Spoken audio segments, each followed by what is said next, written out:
It will not have escaped you that I was wobbling a little bit coming out.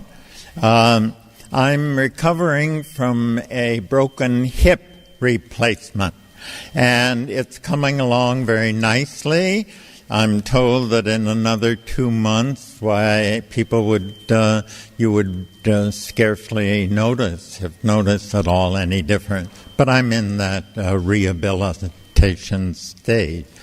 And in passing, those of you who have followed my writings know that every now and then I come down a little bit hard on technology and missile systems and pollution of the environment, but I find I'm speaking a little more respectfully of technology after what my surgeon has done for me. Now, business before pleasure.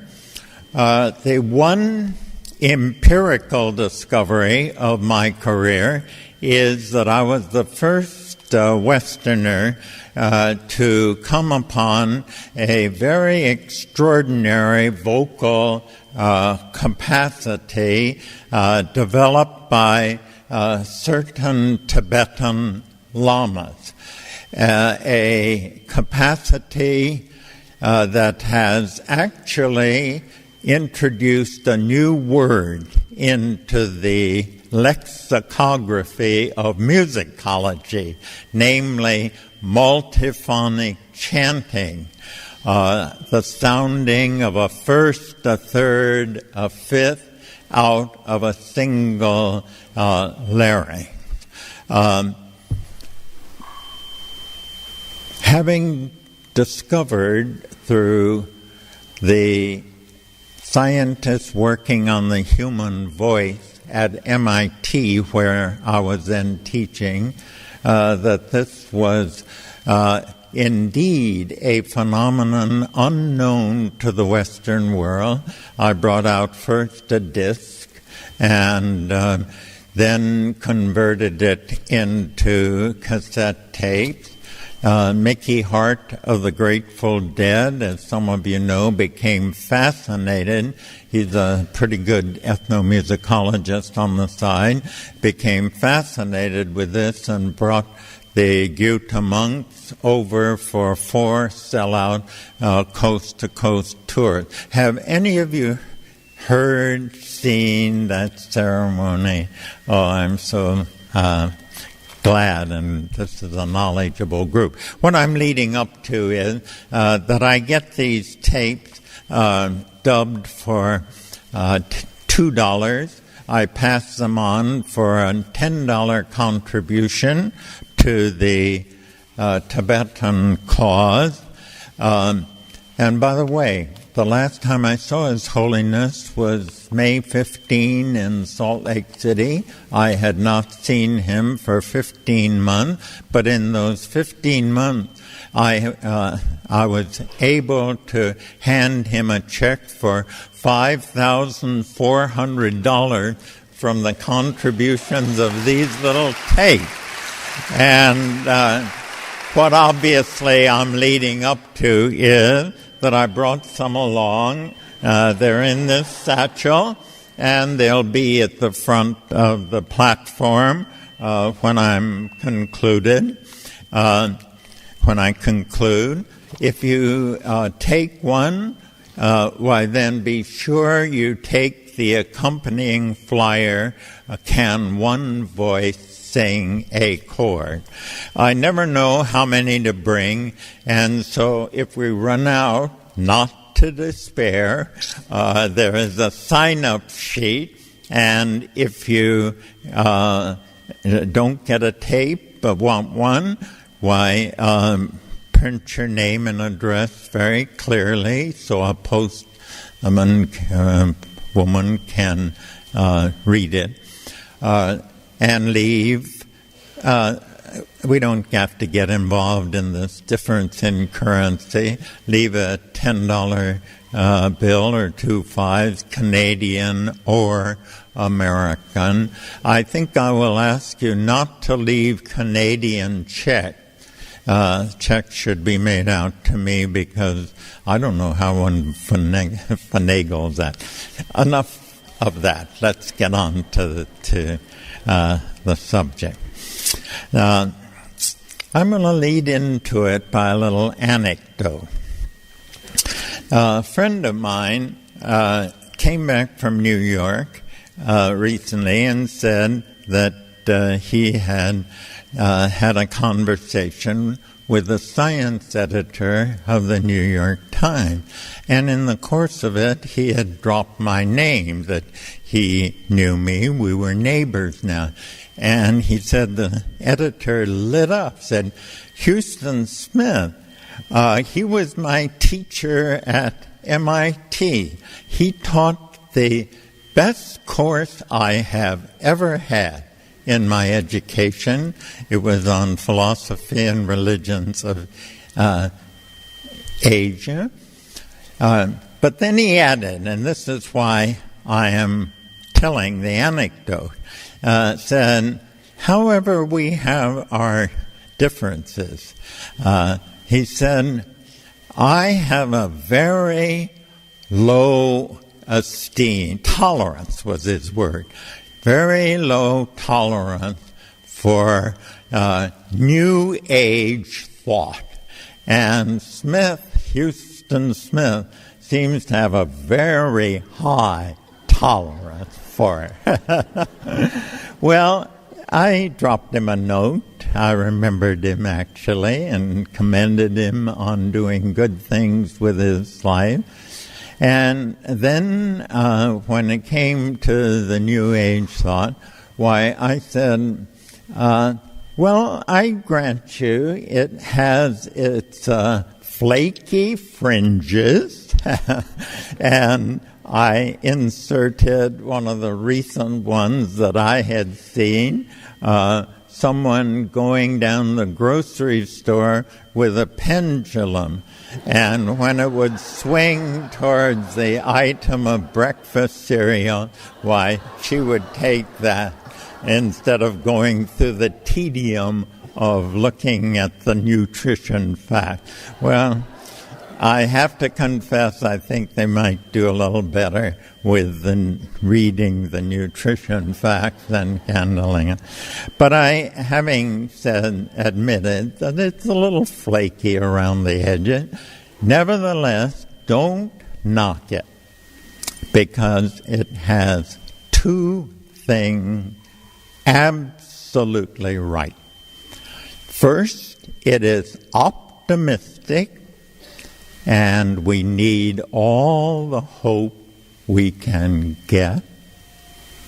And second, it absolutely refuses to knuckle under to the materialistic, reductionistic, scientistic, consumeristic outlook that blankets our culture. Okay, end of my note to my former student, and that leads into the announced topic for this hour.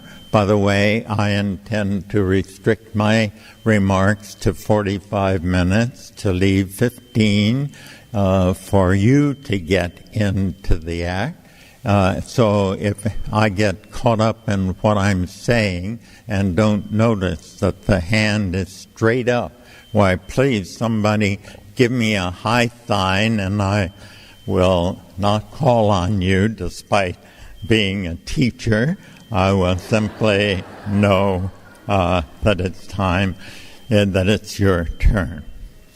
Now, my announced title is New Day Adawning, or Aborning, I forget. Now, in one sense, what could be more innocuous than those words? Every day is a new day. So, obviously, I mean by the title, something more than that. How is it going to be new? And what we all hope for is, will it be better than this atrocious 20th century that we have just lived through, with massacres out of all proportion to any other? No, I thought somebody was signaling me, but I think they were just scratching an ear or something like that. So I'll relax. Okay. Now, I'm going to say two things about this basic question about, are there grounds to expect that the millennium that we are beginning, and more closer to home, the century, heralds, it shows promise. There are signs that we are moving into a substantially different way, or time in history. And the two things I want to say, one is cautionary, and then I'm going to move to the area where I pull out the stop on the positive side. On the cautionary note, I think the biggest issue for me in conferences, Prophets' Conference, and others of this kind is, are we mutating into a higher level of consciousness and a new and more advanced, in the sense of qualitatively better period in history. Now, here, the name of Ken Wilber, that I'm sure is not foreign to anybody in this audience, comes to my mind, and I'm going to put this issue into very personal terms. I have known Ken not only longer than anybody in this audience, but,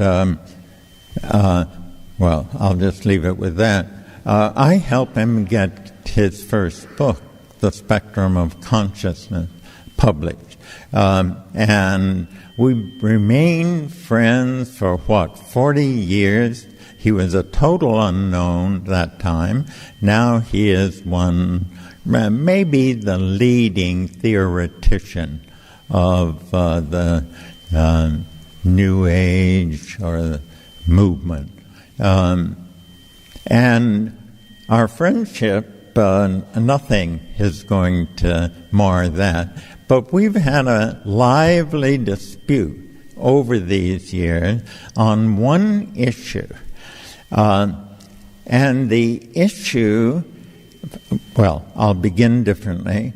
I am an adamant believer in the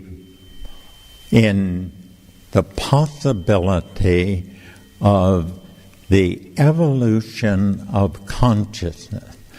But my faith is on the evolution of each of our individual consciousnesses. And where Ken and I have this friendly debate going on is it going to happen, you might say, lockstep for humanity as a whole?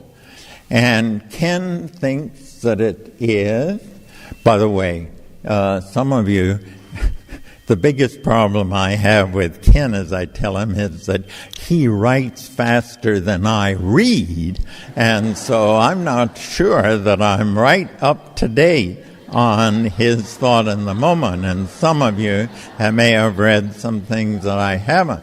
But this is the nature of our correspondence.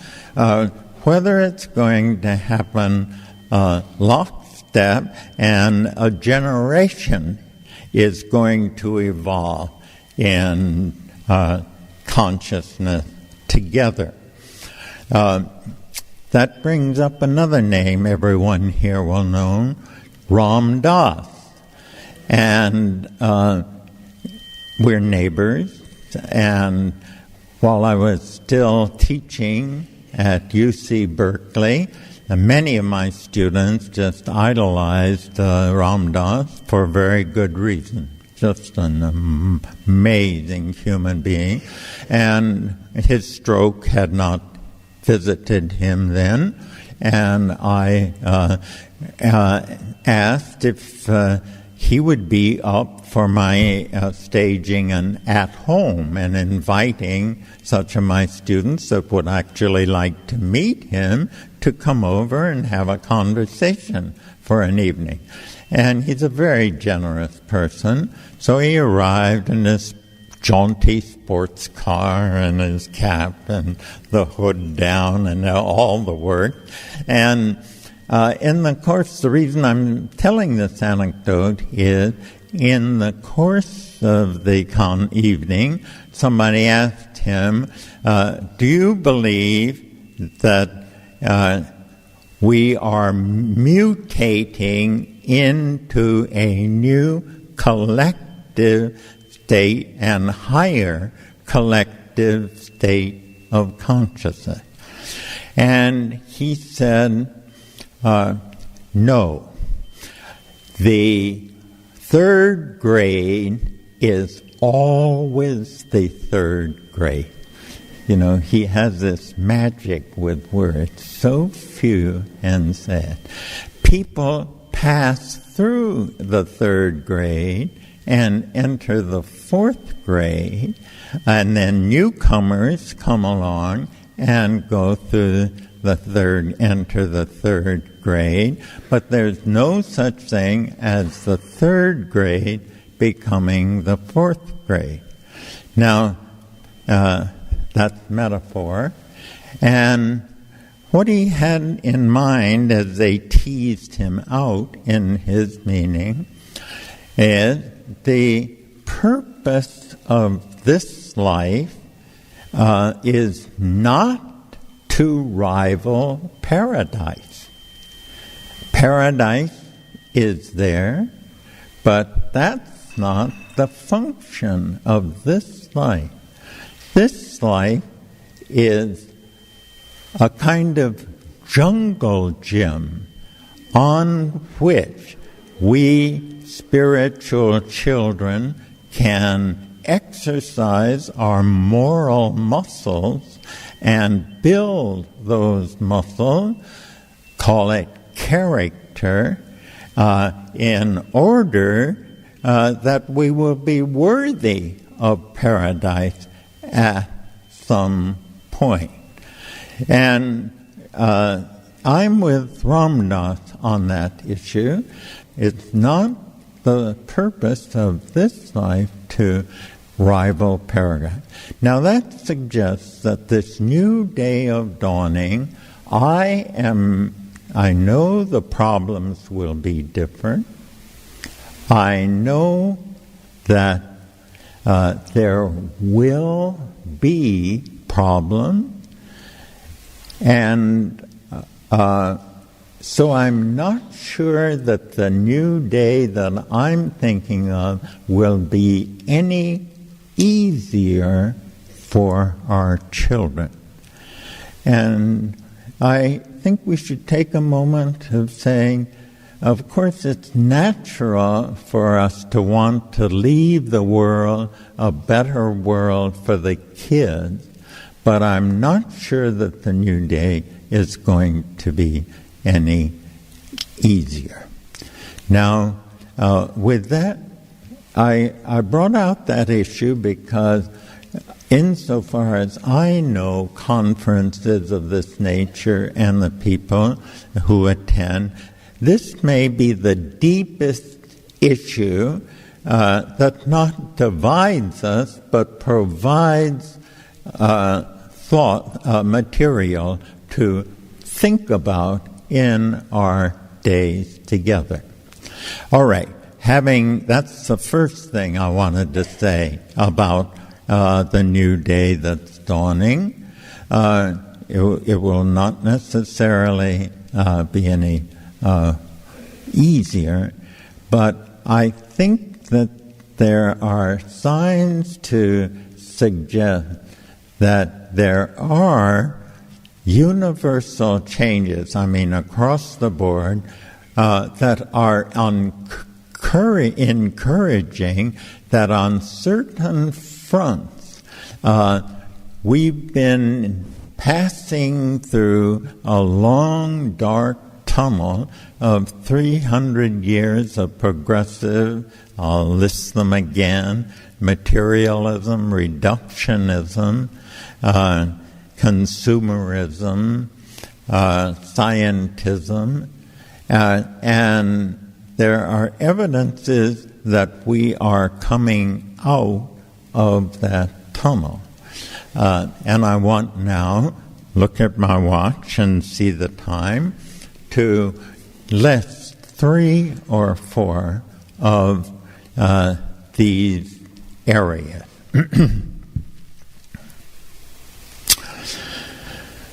One is that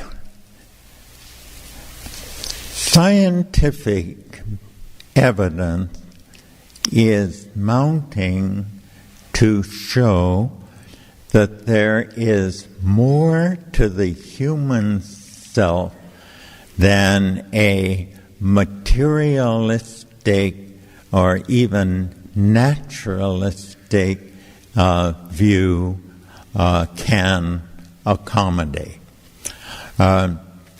There are, I'm going to backtrack because I skipped what I want to say first on the positive side, which is to look at ourselves historically.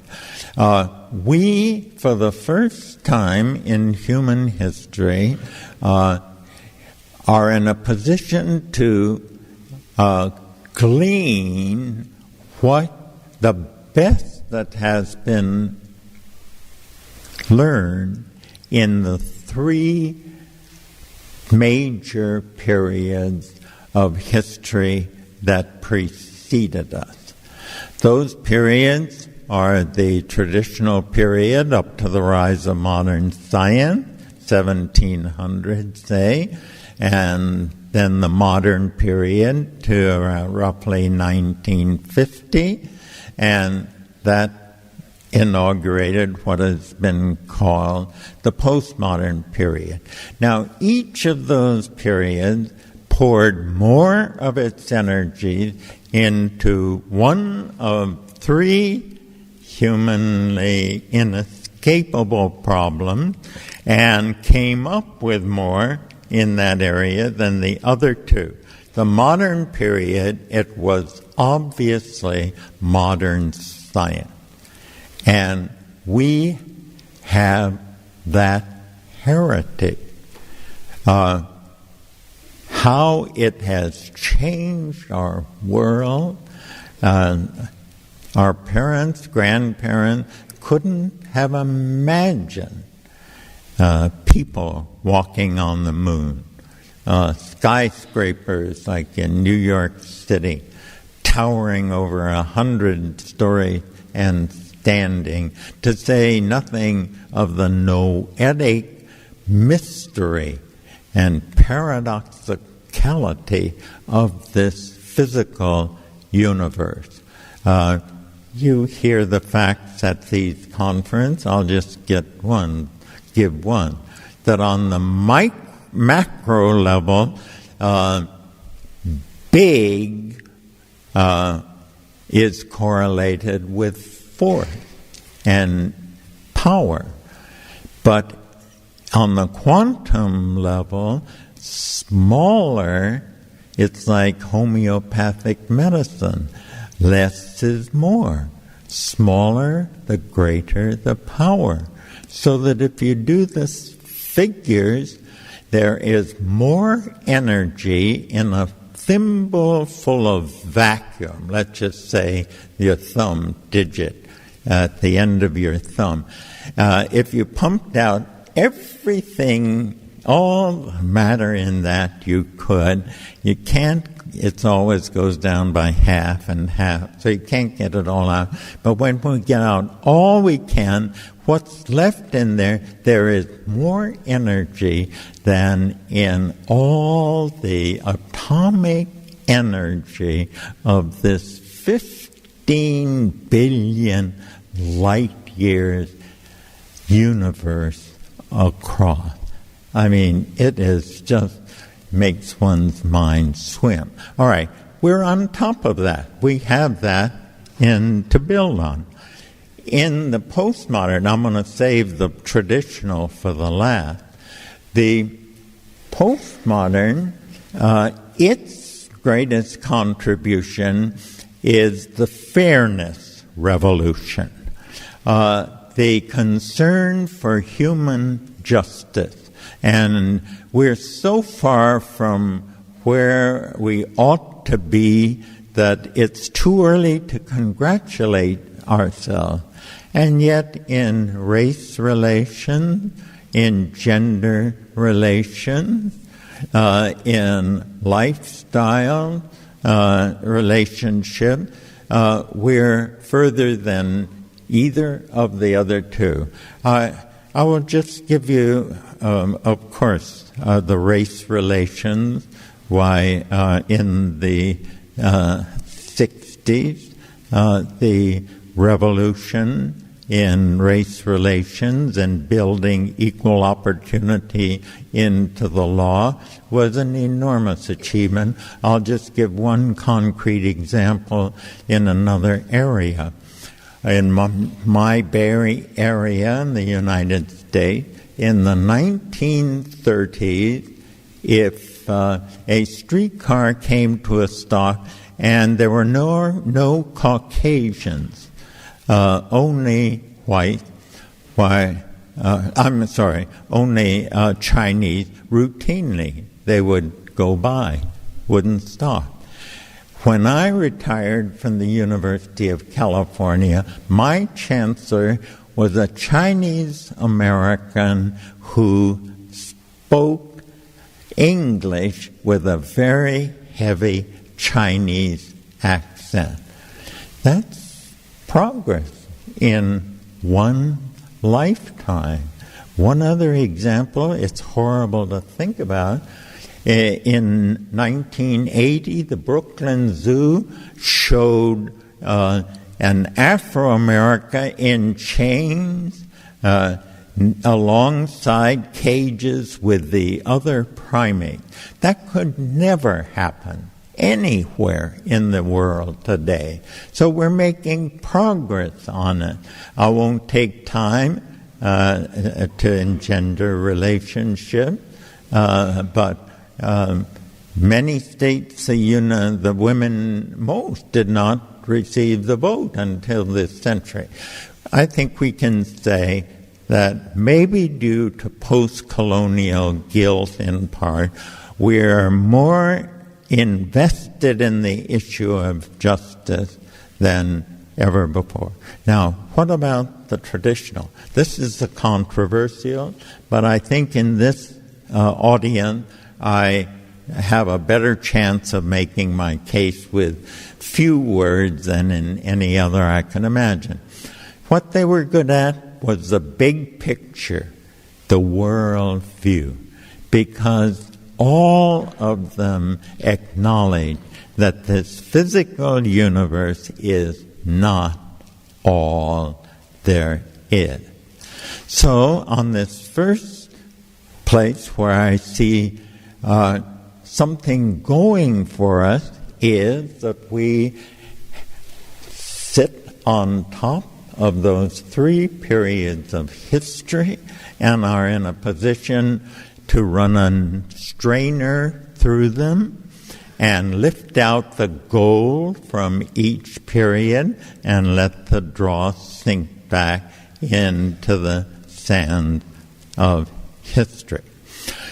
A second area is what we're finding out about the human self that absolutely contradicts any possible material explanation. I'll just review a few facts. Some of them come to light in the phenomenon of savants. Certain people, individuals, rare individuals, who have a capacity to do things that defy all explanation and are way off the charts for the rest of us. Just two or three examples. Thomas Fuller, a slave, late 18th century, very carefully studied by a psychologist. He could barely count. But when he was asked how many seconds a man who was 72 years old, 8 months, and 14 days, he had lived that long, how many seconds had he lived? It took him about a minute and a half to come out, and I forget, 2 trillion and 800 million and all of this and so on. And when the professor who was studying him did the calculations that night, the next day he chided him a little bit, saying, "You were off by a few million," or something like this. And the slave said, "But Massa, you forget the leap year." Now, I mean, what study of brain chemistry, materialistically, reductionistic, is going to explain a phenomenon like that? There was a couple of decades ago a TV personality, retarded in many respects, but he could play the piano, and on TV we saw him invite, or rather the person who was masterminding the evening, invite anybody else, anybody to come in. Beethoven's sonata, play to any pianist to come up and play it. An original composition of any length, and Lemke was his name, would then sit down to the piano and repeat the number, including the mistakes that the player had made in playing the piece. I'll give you one more that's not in the books because it has just recently come to light. A friend of ours, her daughter lost a harp, a world-class, state-of-the-art, handmade harp was lost. They searched all over, no clues whatsoever. Finally, inquiries led to Harold McCoy in Little Rock, and who had a reputation of finding things, can you help us find this lost harp? And he said, well, where are you calling from? And they said, Oakland. And he said, I've never been to Oakland. You'll have to send me a road map of Oakland. They sent the road map, and in 2 days he called back and said, you go west on Highway 580 that goes through Oakland, and then when you come to Broadway, you take a left turn, you go to the 2nd Street, take a right turn, and in the second house on the right-hand side of the road, that's where the harp is. It turned out that he was right, and the harp has now been restored to the owner. There is no way in which a materialistic view of our human self can explain a phenomenon like that. That's number 2, to suggest that these examples are going to be far too many for the establishment to ignore indefinitely. But one more example is in the near-death experiences, where people in the operating room, all signs are silent, as if dead, but then they come back, and they can repeat conversations that went on in the waiting room 5 stories below. Okay, enough for that. And now, let me see. Okay, next is science. Science and the human spirit have had a very uneasy relationship ever since modern science arose. At first, the church had the power and didn't use it very judiciously, tried to strangle some of the sciences in their cradles.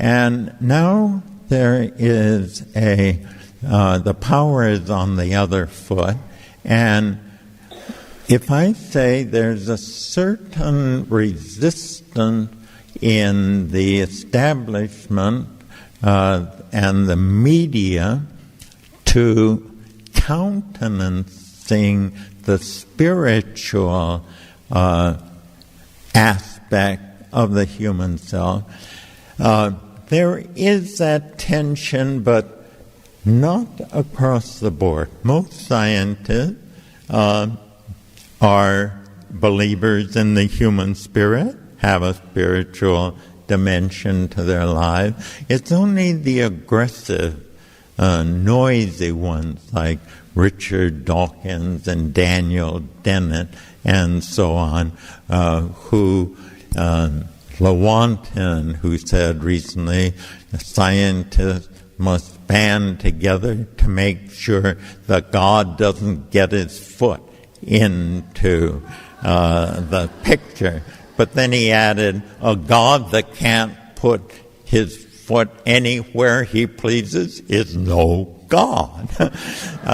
But there is a tension in our air, in the air, but there are 2 things that augur well towards these 2 most important forces in human history, namely science and religion, who've been in uneasy relationships for 300 years, that they are moving towards a rapprochement in which each can respect the other as a partner that has talent in areas where they themselves are lacking. And I will give my favorite one is from Henry Stapp, a world-class physicist at UC Berkeley, and what he says to summarize this issue is contained in a sentence that I consider so important that I memorized it, so I can give it to you word perfect. He writes, everything we now know about nature is in accord with the idea that the ultimate agent of nature, that phrase means what makes it all tick, is outside space, time, and matter. Now, that is a momentous statement because it means that this three-dimensional world, because space, time, and matter are the matrices that everything in the physical universe must conform to say that what makes this universe tick itself lies outside of these three matrices is a momentous statement. Now, don't go home and say Huston Smith told us that physics has discovered God. You know, that's glossing over things. But what because it hasn't, because physics cannot deal with qualities, and a God without quantities, yes, but qualities, no. And a God without qualities, of course, would not be God. But look, both the wisdom traditions of the past have always said that beyond the spatio-material physical universe, there is another world. China called it Tin Heaven, in contrast with Earth. In India, we have samsara, this world, this life, and then we have nirvana. In the Abrahamic tradition, we have God, Allah, Yahweh, who created this physical world and therefore stands apart from it. And so, for physics to have been driven by its own intellectual force to the conclusion that there is an X, I say no more than that there is an X outside the world of space, time, and matter, creates a level playing field on between these two greatest forces, such as has not existed for 300 years. This is very hazardous. But going back to the issue about whether we're on the brink of a mutation in human consciousness and therefore human history. And as I say, I think differences should be brought out, not swept under the carpet, to talk about.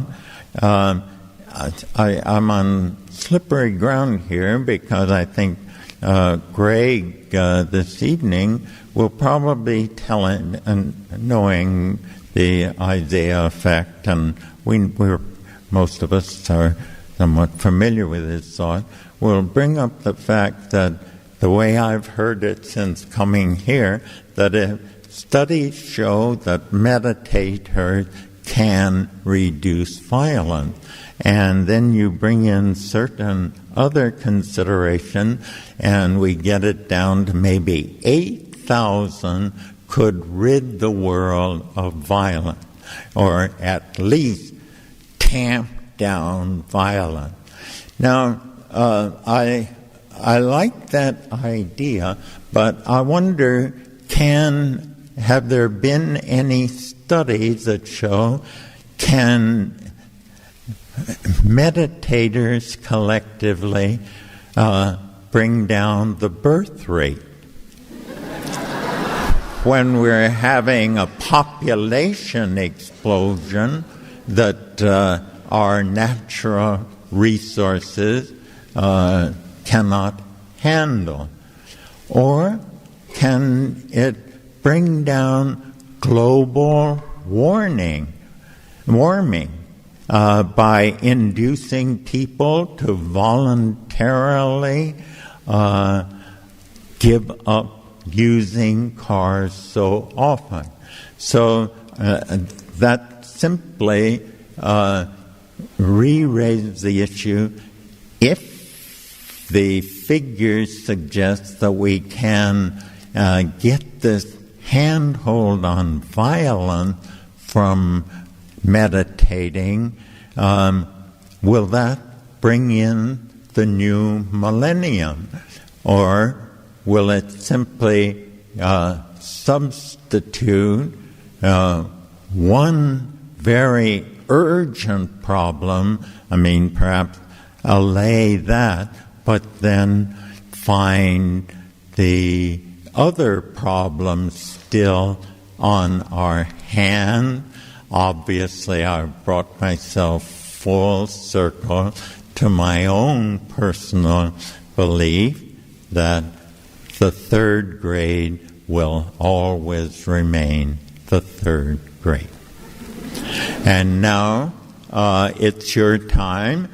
Because my hearing is poor, Kamala has offered to bring a chair here. And if I cannot hear your question or your comment, if it's brief, if it's comment, because our time is brief, keep it brief, why then she will repeat it and I can lip read and get it. So, who is first? My question is, can you give example or give your definition of higher consciousness? Higher consciousness is easy to say in a very abstract form. Can you give us, example of, what is lower consciousness, what is higher consciousness in the concrete examples? Can you give a definition of higher consciousness? Can you give an example of lower consciousness? Yes. Higher consciousness sees the big picture more clearly than the lower consciousness does, and realizes that that big picture makes sense through and through, and that it behooves us to live our lives in accord with that nature of ultimate reality. Lower consciousness, I would say, are those people. See, the higher consciousness, their whole being spirals outward to other people. They want to give. They want to understand. The lower consciousness, it spirals inward to the noisy, inflated ego that wants to get and separate itself from the whole.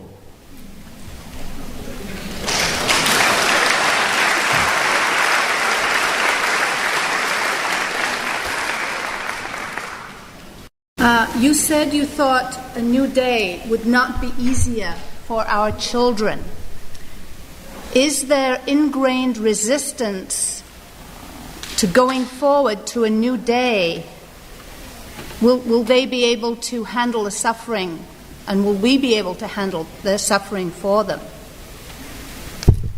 Well, we won't be able to handle the suffering for them much as we want to. I overstated myself if I said it will be no easier. I do not know that is the case. Let me say my thought, and thank you for the questioner. Give me a chance to say it. And I'm back to Ken Wilber.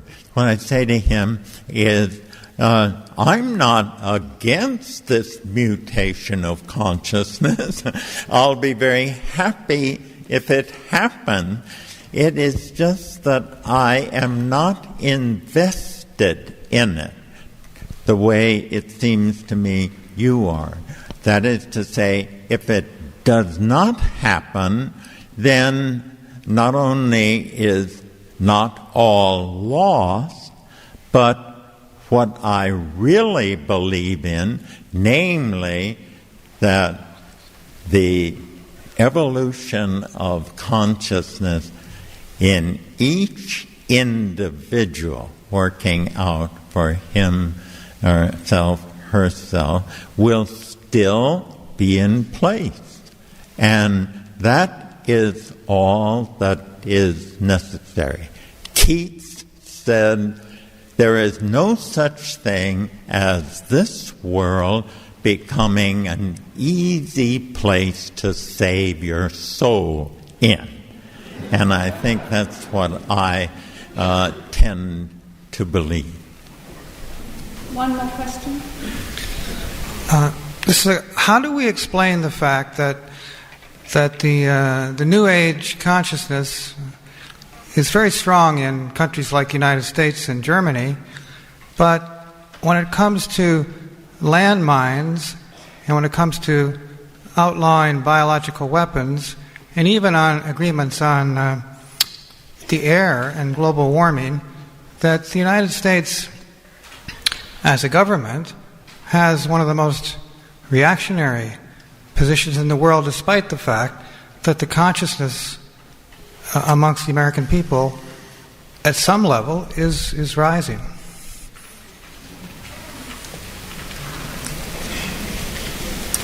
How do we explain in New Age consciousness? New Age consciousness is so strong in the USA and Germany, but there are countries that have landmines, weapons, they have global warming agreements that they don't keep. And the USA is... We're among those, it looks like, not keeping global warming agreements. But go ahead. Never mind. How do you reconcile that when we know the consciousness is rising in the USA, but we still don't honor our own agreements and not bring other countries into line? Oh, my.